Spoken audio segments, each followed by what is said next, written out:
Welcome, everybody, to Week 19 of the Grueling Truth CFL Pick'em Show. I'm your host, Mike Goodpaster, and I want to welcome in my co-host. First off, we'll start with Brian Schmidt. Hey, everybody. Good to be here. Enjoying the day. Let's talk some football.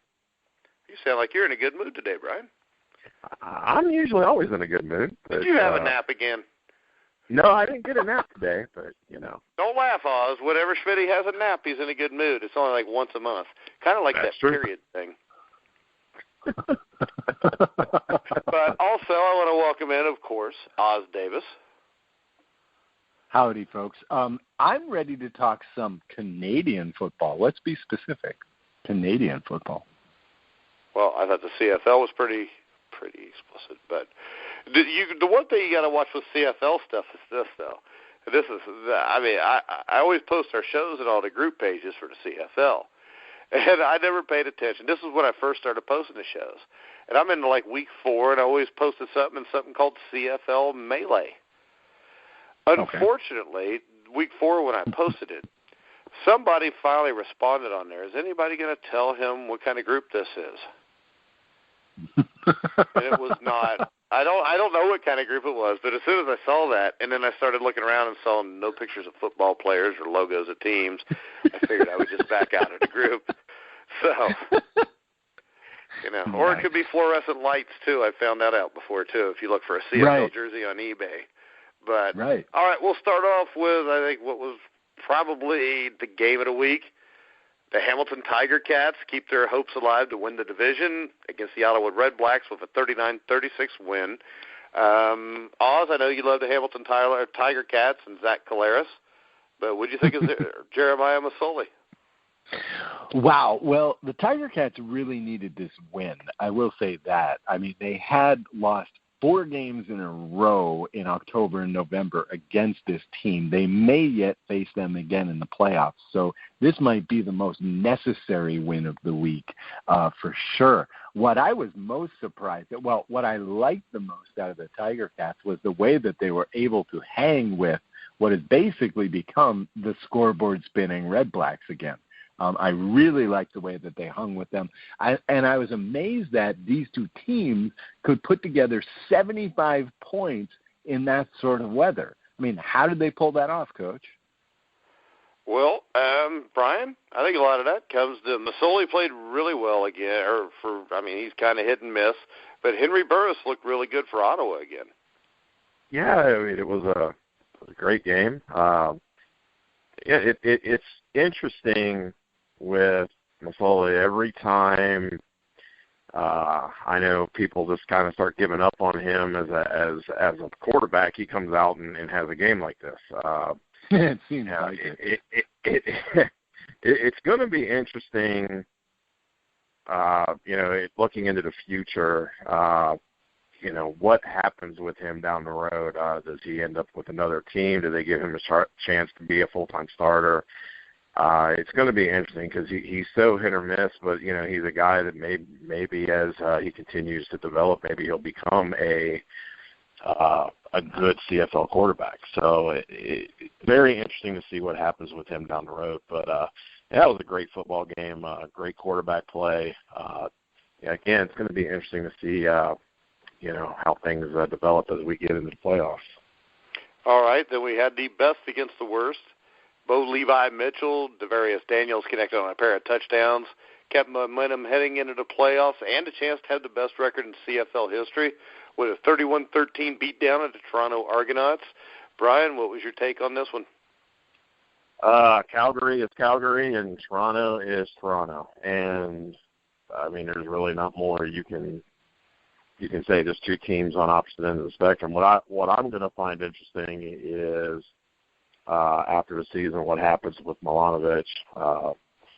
I don't believe that he should be fired, but you and I both know that head coaches tend to be the scapegoat for any and all organizational problems. So it'll be interesting to see what happens after the season with him.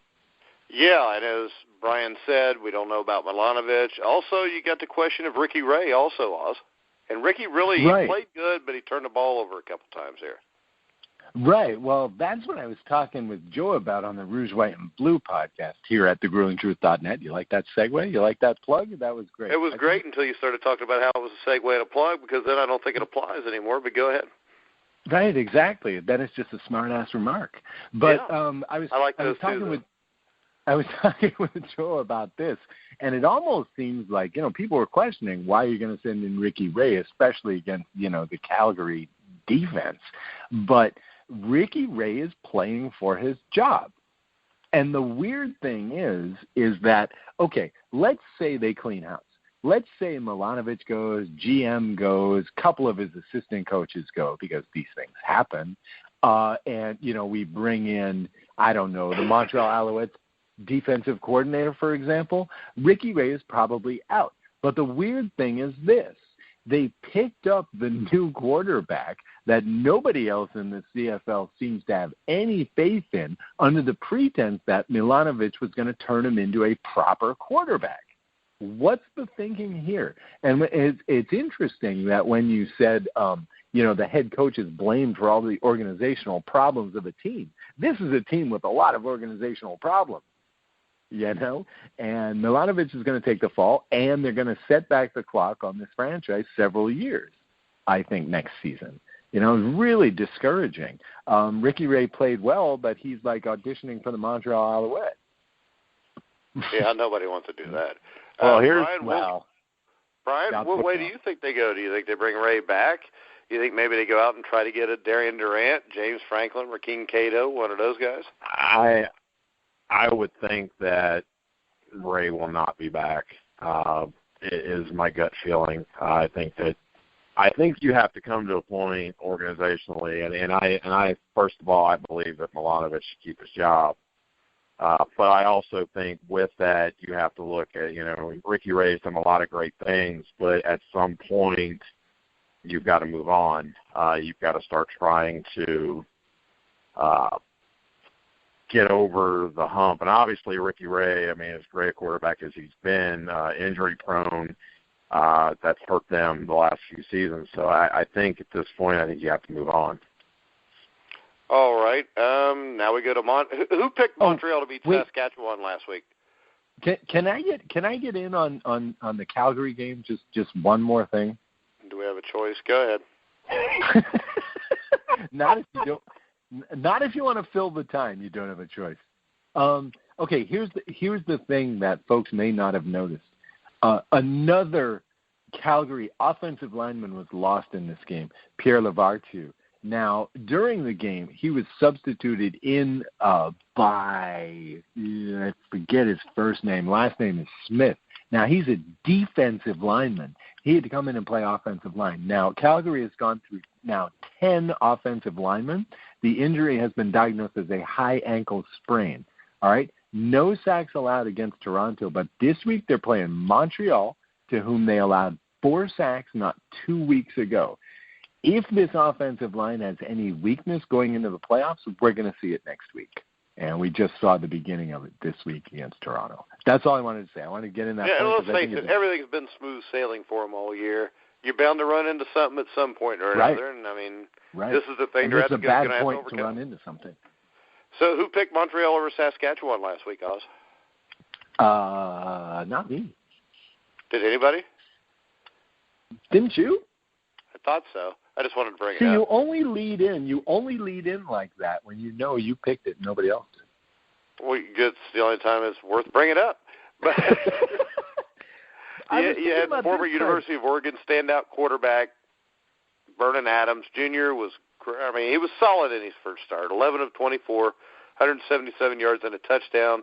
They beat the Red Hot Rough Riders 19-14. Rod Peterson, if you're out there listening, I'm obviously not a moron for putting Saskatchewan below or at number 7 in my power rankings last week because, he had a panic attack on Twitter and, a bunch of other Rider fans did too. So I just want to say I was right. All right, so go ahead. They're your Alouettes. Go ahead and talk about them. Oh, must I? I mean, this was just a sloppy, just a terrible game. Like the Montreal defense, of course. You got to love this defense. Anybody who appreciates that side of the game, loves watching this team. But just sloppy, rainy, miserable game. What I don't get is, here are these two offenses can't put together 40 points combined.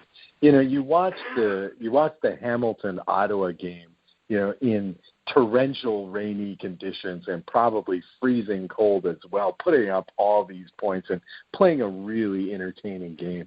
And then you get this one. It's just like, and Nick Lewis, the Nick Lewis story was fun, and Nick Lewis had a great game. And, he was doing his Eddie Lacy impression, the 350-pound guy leaping over defenders so he doesn't get an ankle injury. That was fun, but, God, this game was a drag. This Alouette season has been a drag. All right, Brian, you want to speak about the Saskatchewan Roughriders? Once again, we are the kiss of death because anytime we talk good about anybody on this show, we end up creating a loss. We truly are the Sports Illustrated curse on this. So, other than that, that's pretty much all I got.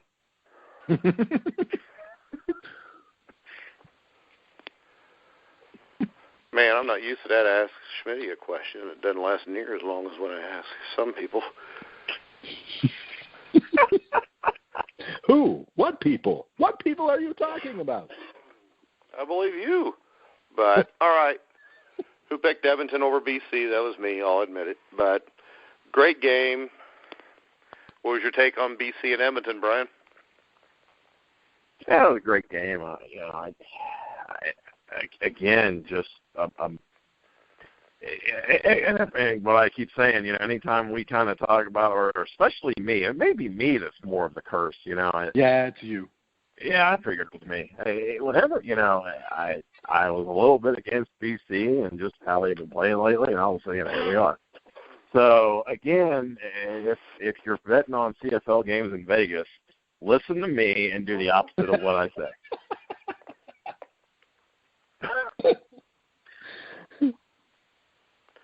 So Brian's a curse. I am. You like how Oz threw you under the bus there real quick? What's that? How did Oz just kind of threw you under the bus real quick, called you a curse and everything else. He did kind of call me a curse, but that's all right. I haven't called worse today. Hey, let me ask you, who you got in the World Series, man? You want to, prolong the Cubs' misery a little bit? I'm taking the Cubs, so that way they'll lose. Yeah, okay. There you go. So taking the Pittsburgh Penguins. There you go. I like the Penguins. So here's my question, Oz. Is the crossover the Eskimos' best route to get to the Grey Cup? Probably. I mean, BC really got the monkey off their back. They were 2-5 against the West, including a win against Saskatchewan going into this game. So I think they really needed this win almost as much as Hamilton did against Ottawa. I'm thinking that, Edmonton would be best off going through the East. And not only would they be better off doing that, I think it would be very interesting for the viewers because then you'll get the Grey Cup rematch in the playoffs potentially, which would be really sweet. And plus Edmonton gets a chance to defend their title, presumably. Presumably they would get past Hamilton and Ottawa. However, lots is still up for grabs in the West. The tiebreakers are complicated. So literally any of the three contending teams in the West could finish second, third, or fourth in the West with 2 games to go. So could be Edmonton crossing over, but it could still be Winnipeg crossing over at this point. But again, I think any of those Western teams in that 3 spot in the East is in a good position. All right. We forgot to bring up Dieter Brock, who's usually on the show, wasn't on tonight. A little bit under the weather, so Dieter will be back with us next week. We'll start off, pick the first game. Brian, Edmonton at Hamilton. I got to go with Edmonton here. I think they've been playing pretty well overall there lately, and Hamilton just been so hit and miss. And I think Edmonton wins this and continues to build towards playoffs. All right, Oz, this is a big game. Huge game. And I thought about this one long and hard because I knew that we were going to be talking about this. The book has Hamilton as 1.5 favorites, which says to me that the only advantage they have is home field advantage. I don't think it's enough. I mean, surely you're going to side with Mike Riley, right? I'm going to side with Mike Riley. I've got Edmonton in this game. Yeah, I think you got to go with Edmonton here also. That brings us to Ottawa at Winnipeg. I'll start this one off, I guess. I'm going to go with Winnipeg. I just think they're the better team. I mean, Ottawa and Hamilton, neither one impressed me. The only time they play great games is when they play each other, it seems like. Oz? You know what? I'm going to go with Ottawa. I'm taking the upset in this game, and here's why. Lately, Ottawa has shown that they can spin that scoreboard, and when they do that, they're real hard to keep up with. Winnipeg has been a nice story. They create a lot of turnovers, and they don't turn over the ball very much. They've got a turnover ratio, which is just insane. They're like 8 turnovers better than, I think, Calgary. But I don't believe that they can keep up with the point-scoring machine that is Henry Burris. I'm going with Ottawa. All right, Brian. I'm going to go with Winnipeg. I think that, you know, if Winnipeg wants to make noise in the playoffs, I think this is a game that you kind of gotta have to get that momentum going. And I like the way they played, and I think that this is a real good opportunity for them to catapult themselves into the playoffs and be a team that, you know, people talk about. So I'm going to take Winnipeg, but I won't be surprised if Ottawa wins, and I won't be surprised if this is not the game of the week. All right, next game up, the BC Lions at Saskatchewan. Brian? I got to go with BC. I think that, you know, that win last week, again, I think was a great momentum builder, and I think, you know, this is, again, an opportunity to continue that momentum. Yeah, I'm going to go with BC also. Saskatchewan finally lost the game. The hot streak's over, for whatever that's worth. But, Oz? Here's the case for Saskatchewan, okay? Last game at Mosaic Field. Apparently the plans are to pack in about 30,000 in there. I think Saskatchewan fans are unique in a lot of North American football in that they're really in tune with the history. They realize the significance of this game. Is the 12th man enough? Probably not. So I am going to be a wuss, and I'm going to take the BC Lions, but I'm going to add the bonus prediction that it's overtime. Overtime win for the Lions. All right. Oz, we'll let you go first so you can pick your team. Calgary at Montreal.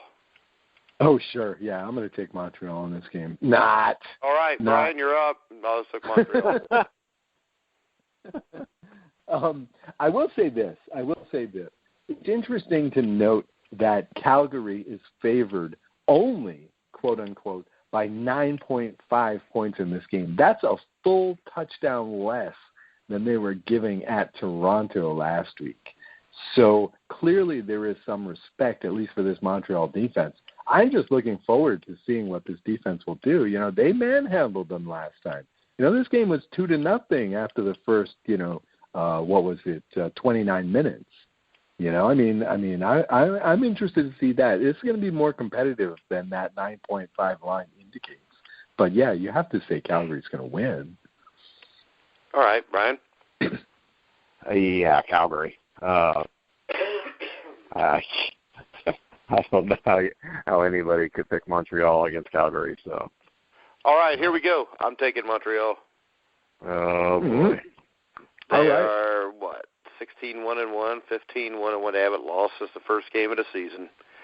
Calgary's offensive line is depleted. Montreal has a very good defensive line. In Calgary, I think what was that game? It was 22-8 or something? Yes, 22-8. All right, now, Calgary has nothing to play for except the one thing. Of course, Montreal has nothing to play for either. So I'm just going to go ahead. I'm going to go with Montreal before I talk myself out of this pick. But somebody's got to not be a wuss on this show. We all know it's not going to be Oz, so somebody's got to do it. I think Montreal wins this game in an upset. I took Ottawa. You guys went with Dieter's team. Yeah, Ottawa's a playoff team. I'm taking like the 8th best team against the first place team. Yeah, okay. Yours is bigger than mine. Yeah. Yes, that's what she said. All right. So, any final words, Brian? How can I have any final words after that? Oh, yeah. No, I'm good. I got nothing. All right, Oz. After admitting mine was bigger than yours, do you have anything else? Yeah. Any final words? That's what he said. That's what he said. Really Did you just good say that's show. what he said? Yeah, exactly. Well played. Well played. I can't outro better than that. So enjoy the games, folks. What can I say? All right. I've got the final words, but I was going to tell everybody to check out thegruelingtruth.net every week for whether you're an NFL fan, NBA, NCAA basketball, boxing, baseball, CFL, of course. Check us out for all the best content on the CFL, the power rankings. Our CFL power rankings will be out probably Sunday afternoon around 4:30 or 5, right after the last Calgary-Montreal game. After I am right on Montreal, upsetting Calgary. I know there's probably a lot of people saying he's nuts. Make sure you check out the Rouge, White, and Blue, which is already up on thegruelingtruth.net. That's with Oz Davis and Joe Pritchard. Pittsburgh Steelers Weekly Show, if you're an NFL fan, with Dwight Stone and Brian Schmidt. We've got the Los Angeles Rams Weekly Show with Tony Hunter and Oz Davis. What else are we missing here? Good enough. Also, we'll have a special NFL Grueling Truth Legend show Friday afternoon. I'm going to interview former Denver Bronco legend Rick Upchurch, so make sure you check that out also. So, Oz, did you ever think of anything else to say, or are you just pretty much done? No, I mean, you did it. I mean, I would say only that the name of my show is the LA Rams 2.0 show here at thegruelingtruth.net with Tony Hunter. All right. Brian, do you have a fancy name for your show? We call it Steelers Weekly. That seems to work out pretty well. Yeah, everybody seems to like it, and, it kind of goes in with the whole Steelers theme, so we're pretty good. All right. So maybe next year you and Dwight could do Steelers 2.1 or something. Yeah, we could be like, Steelers 2.1 or, Steelers, No, you have to move your team to St. Louis and then move it back, and then you can call it Steelers 2.0. See, the Steelers wouldn't have to do that because the fans there support their team. That's true. Yeah, but they're hardly up to date. Well, it's Pittsburgh. It's like 1972 in Pittsburgh. So. Right, exactly. So they don't get 2.0. I live in Cincinnati. We're a little bit better. It's 1973 here.